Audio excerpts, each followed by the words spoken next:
जुमे की नमाज पर बीजेपी से भिड़ गए चाचा भतीजे। बीजेपी के खिलाफ नीतीश तेजस्वी साथ साथ। क्यों एनडीए के फैसले के खिलाफ जा रही जेडीयू। बदल गया खेल, पलटी मार गए नीतीश चाचा। कोई माई का लाल नहीं है हम लोगों के रहते हुए मुसलमान भाइयों का अधिकार छीन सके। बिहार में बहार है, नीतीश कुमार है। लगता है बीजेपी के साथ होने के बाद भी नीतीश कुमार बेचैन है। ऐसा लगता है कि उनका मन बीजेपी में नहीं लग रहा है। इसलिए तो जुमे की नमाज के मामले को लेकर अपने ही घटक दल बीजेपी से भिड़ गए नीतीश चाचा। इस मामले पर नीतीश यानी जेडीयू और तेजस्वी यानी आरजेडी साथ आ गए हैं। दोनों ने बीजेपी के इस फैसले पर भयंकर गुस्सा दिखा दिया है। दोनों एक साथ कदम ताल करते नजर आ रहे हैं। हालांकि देखा जाए तो बिहार में चाचा भतीजे की जोड़ी कब की टूट चुकी है। भतीजे तेजस्वी से नाराज होकर चाचा नीतीश कब का बीजेपी का दामन थाम चुके हैं। लेकिन असम में जुमे की नमाज पर ब्रेक लगते ही बीजेपी से भिड़ गए नीतीश तेजस्वी। जहां एक तरफ भतीजे तेजस्वी ने असम के सीएम हेमंत को चाइनीज योगी तक बता दिया, तो वहीं चाचा नीतीश की पार्टी जेडीयू ने भी बीजेपी को इस मसले पर लाल आंखें दिखा दी है। दोनों चाचा भतीजे दुश्मनी को भुलाकर बीजेपी को कोस रहे हैं। तो सवाल उठना लाजमी है, क्या बिहार असेंबली इलेक्शन में मिलकर लड़ेंगे चाचा भतीजे?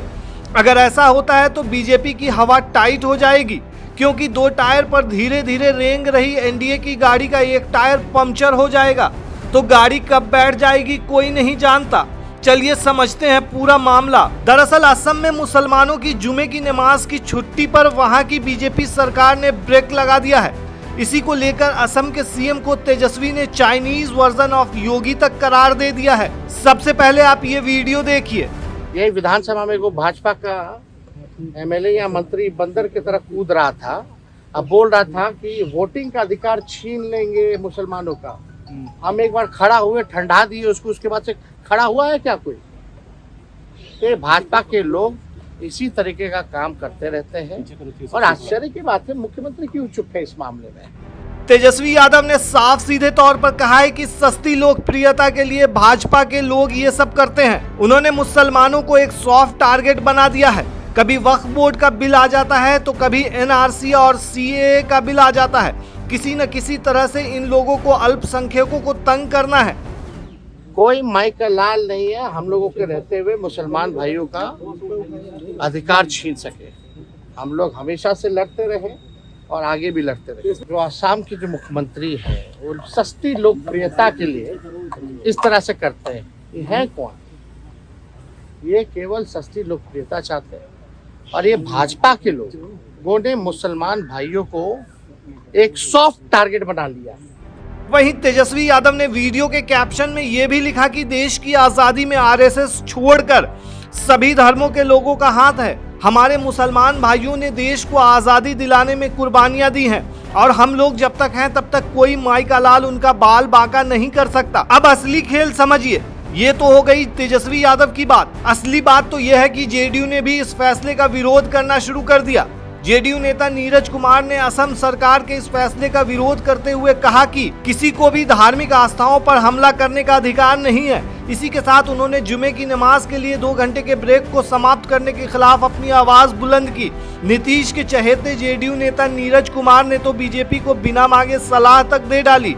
कहा कि बेहतर होता अगर असम के सीएम लोगों को गरीबी से ऊपर उठाने पर अधिक ध्यान देते। नीरज कुमार यहीं नहीं रुके। उन्होंने कहा कि असम के मुख्यमंत्री द्वारा लिया गया निर्णय देश के संविधान के मूल सिद्धांतों के खिलाफ है।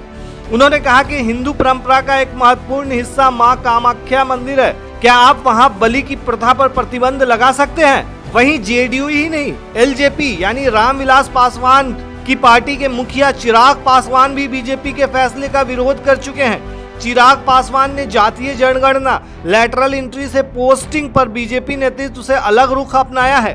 गौर करने वाली बात यह है कि नीतीश कुमार आजकल बेहद एक्टिव हैं। राष्ट्रीय राजनीति से लेकर राज्य की राजनीति को अपने अंदाज में चला रहे हैं। नीतीश कुमार गुपचुप तरीके से मिशन मोड में दिख रहे हैं। जाति जनगणना पर भी वो विपक्ष के साथ कदम ताल कर रहे हैं। तो ऐसा लग रहा है कि 2025 आते आते नीतीश कुमार पलट न जाएं और फिर भतीजे की तरफ से बैटिंग करने लगे। हालांकि उन्होंने मोदी सरकार के साथ आने के दौरान कहा था कि अब किधरों नहीं जाएंगे, यहीं रहेंगे, मतलब बीजेपी के साथ। लेकिन चच्चा कब पलटी मारेंगे कोई नहीं जानता है, बस हवा का रुख बदलना चाहिए।